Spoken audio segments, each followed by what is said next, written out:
Your Excellency, Prime Minister Benjamin Netanyahu, Srimati Sarah Netanyahu, members of the media, it is a great pleasure to welcome Prime Minister Benjamin Netanyahu on his first ever visit to India. Yedidi Hayakar Baruchim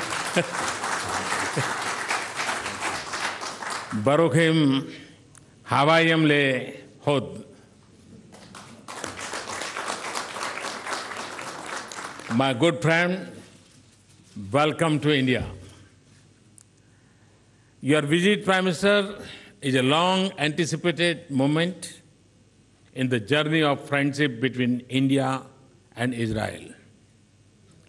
Your visit is also a fitting climax to the commemoration of 25th year of diplomatic relations between India and Israel. As our first honored guest in 2018, your visit marks a special beginning to our New Year calendar. It comes at an especially auspicious time as people all over India are rejoicing the arrival of spring, renewal hope, and harvest. The festivals of Lohri, Bihu, Makar Sankranti, and Pongal celebrate the splendor of India's diversity and unity. Friends, last year in July, I carried the greetings and friendship of 1.25 billion Indians during my momentous journey to Israel. In return, I was overwhelmed by the generous affection and warmth of the Israeli people led by my friend Bibi. In that visit, Prime Minister Netanyahu and I promised each other and our people to build a strategic partnership of hope and trust and progress, of diverse and cutting-edge cooperation, and of joint endeavors and shared successes. Such a promise flows as much from the natural affinity and friendship that have linked us for centuries, and it does from the compelling win-win case for engagement in almost all spheres. And it is a measure of our shared ambition and commitment that 6 short months after that visit, your extraordinary visit is taking place to India. Today and yesterday, Prime Minister Netanyahu and I reviewed the progress in our relations and renewed our conversation on the possibilities and opportunities that beckon us and need to be seized. Our discussions were wide-ranging and intensive. They were marked by the desire to do more. Prime Minister, I have a reputation of being impatient in getting results. If I may let out an open secret, I know that so are you. Last year in Tel Aviv, you had expressed the intent to cut down bureaucratic red tape with a machete and forge ahead with speed. Prime Minister, I am happy to tell you that in India, we are well on our way to doing just that. We have imparted our shared impatience to the implementation of our earlier decisions.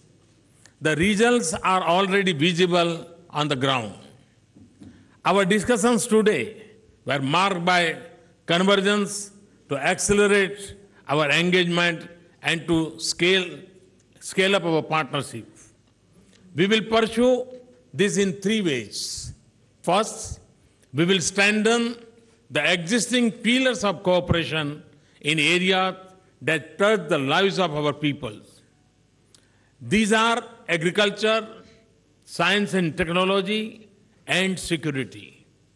We exchange views on scaling up the centers of excellence that have been a mainstay of agriculture cooperation by bringing in advanced Israeli practices and technology. In defense, I have invited Israeli companies to take advantage of the liberalized FDI regime to make more in India with our companies. Second, we are venturing into less explored areas of cooperation such as oil and gas, cybersecurity, films, and startups. You will find this reflected in the agreements that we are just exchanged. Several of these areas are indicative of our desire to diversify and broad-based engagement. And third, we are committed to facilitate the flow of people and ideas between our geographies. It requires policy, facilitation, infrastructure, and connectivity links, and fostering constituency of support beyond government. We are working with Israel to make it easier for our people to work and visit each other's countries, including for longer work durations. To bring people closer on both sides, an Indian Cultural Center will soon open in Israel. We have also decided to start an annual exchange of bilateral visits by 100 young people from science-related educational streams. Friends, thriving to wage trade and investment is an integral part of our vision for a strong partnership. Prime Minister Netanyahu and I agreed on the need to do more in this direction. After the meeting in Tel Aviv last year, we will interact for the second time with our CEOs under the bilateral forum. I welcome the large business component that Prime Minister Netanyahu has brought along with him. Prime Minister Netanyahu and I also exchange perspectives on the regional and global situation. We reviewed our cooperation as a factor for stability and peace in our region and the world. Friends, yesterday, as its first stop after touching Indian soil, Prime Minister Netanyahu joined me at the renamed Teen Murti Haifa Chowk to pay homage to the memory of the brave Indian soldiers who laid down their lives a century ago in the Battle of Haifa in Israel. We are both countries that have never forgotten our history and our heroes. And we deeply appreciate this gesture by Prime Minister Netanyahu. As we look to the future of this exciting partnership with Israel, I am filled with hope and optimism. In Prime Minister Netanyahu, I have a counterpart who is equally committed to taking the India-Israel relationship to soaring new heights. Finally, I'm delighted to have the chance to be with you, Prime Minister, in my home, and yourself, Excellency, in my home state, Gujarat, day after. There we will have another opportunity to see the fulfillment of the promise which our mutual cooperation holds in diverse areas such as agriculture, technology, and innovation. I wish Prime Minister Netanyahu and Mrs. Netanyahu and the delegation a memorable stay in India. Thank you. Thank you very much. Toda Rabba.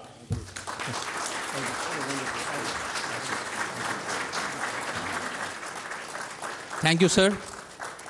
May I now request the Prime Minister of Israel to deliver his remarks to the media. Thank you, my friend, Prime Minister Modi, Narendra. Thank you for your exceptional friendship and hospitality that you showed me, my wife, our delegation. I was deeply moved today in the celebration, at the ceremony. It was an expression not only of the honor you showed me, but the honor you show the people of Israel and the state of Israel. You are a revolutionary leader, in the best sense of the word revolution. You are revolutionizing India.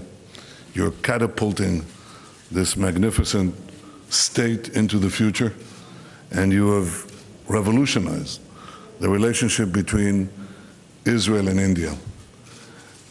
I'm the son of a historian. Our peoples have had thousands of years of history. India and Israel are two of the most ancient civilizations on earth. And yet, it is an amazing fact that until you visited Israel, no leader of India in 3,000 years of our own sovereign existence and our history has visited Israel. You are the first leader of a state, of an Indian state, to do this. So it was a groundbreaking visit. It excited the imaginations of all Israelis, and of course of the many Israelis of Indian descent, of origin, who came and were, how shall I say this? Well, I thought I was in a rock concert, but it was a historic event as well. We are ushering today a new era in our relations. We've had diplomatic relations for 25 years, but something different is happening now because of your leadership and because of our partnership. There are three things that bind our countries together. The first is that we have an ancient past. The second is that we have a vibrant present. And the third is that we are seizing together a promising future. We are proud of our past, our rich histories, our people's contributions to human civilization, in language and literature, in mathematics and medicine, in philosophy and faith. The greatest texts that human beings produced are in Sanskrit and in Hebrew. None greater and none more enduring. And we never forget this. More recently, you mentioned just a century ago, brave Indian soldiers played a vital role in the liberation of the state of Israel and the land of Israel. This led to our independence. And yesterday I was again deeply moved as we paid tribute to these brave Indian fighters and commanders who gave their lives in that historic fight. We honor their memory as you mark today Indian Army Day. We are proud of our present, of our resilient democracies. Our people are free to say what they want, do what they want, believe what they want. And these values and our diversity are not a source of our weakness, but the source of our strength. Evidence of this abounds in India, where you hear a symphony of dozens of languages and dialects, and where Jews, and you mentioned this yesterday, Prime Minister, you mentioned the fact that makes India stand out in the community of nations, because over 2,000 years, the Jews of India have never experienced anti-Semitism as our people experience in so many other lands. This is a tribute to your civilization, to your tolerance, to your humanity. Israelis and Indians are bound by the kinship of free peoples, but I believe that democracy cannot be taken for granted. Despite the doubts, despite the challenges, India and Israel are living proof, not only that democracy works, but they demonstrate something deeper, the intrinsic value of freedom, which I believe is the intrinsic value of life. Citizens thrive. Ultimately, it is the free citizens who thrive because they are free and when they are free. Finally, we are proud that we are seizing the future so we can make a better life for our peoples and for others around the world. Our commitment to do so is reflected in the manifold agreements that we signed today, in cyber and aviation and energy, even in cinema. My wife and I are very happy that we're going to Bollywood. We'd like to see it firsthand, and so many other areas. Israel is a fountainhead of innovation. It's a global force of technology. India abounds with creativity, with ingenuity, with scientists, with mathematicians. And I think that when we join our respective talents together, we can achieve tremendous things for our people. We can actually achieve, you say we want more. Prime Minister Modi and I are the same. We want more for our people. We want it now. We want it yesterday. But one of the things that Israel brings to this world of innovation is that we achieve more with less. More crops with less water. More energy with less expenditure of money. More with less. We want more, a lot more, and we can do that even more productively by cooperating. When you and I walked shoeless along the Mediterranean shore, we drank seawater that was purified before our eyes, using technology that will save untold lives. India and Israel are working together to provide clean water, to increase crop yields, to keep our people safe from terrorism and other challenges to the future we both seek. You mentioned the areas, agriculture, where I presented to Prime Minister Modi an idea of revolutionizing Indian agriculture as we're revolutionizing Israeli agriculture.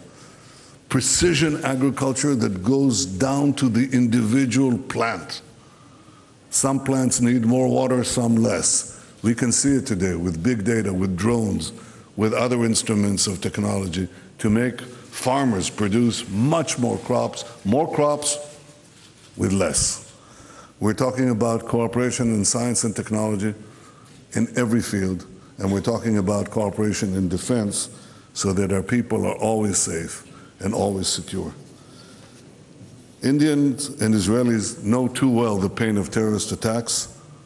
We remember the horrific savagery in Mumbai. We grit our teeth. We fight back. We never give in. My friend, last night, you again showed us your tremendous hospitality. And when you hosted Sarah and me at your home so graciously, it was brilliantly lit, illuminated by the national colors of India and Israel.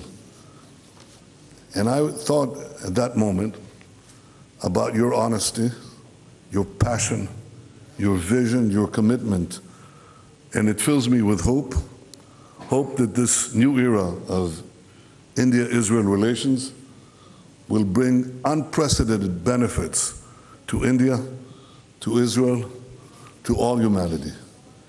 And finally, and this is perhaps the most important statement that I can make here, my friend Narendra, anytime you want to do a yoga class with me, it's a big stretch, but I'll be there. Test me. Thank you very, very much. Thank you, my friend.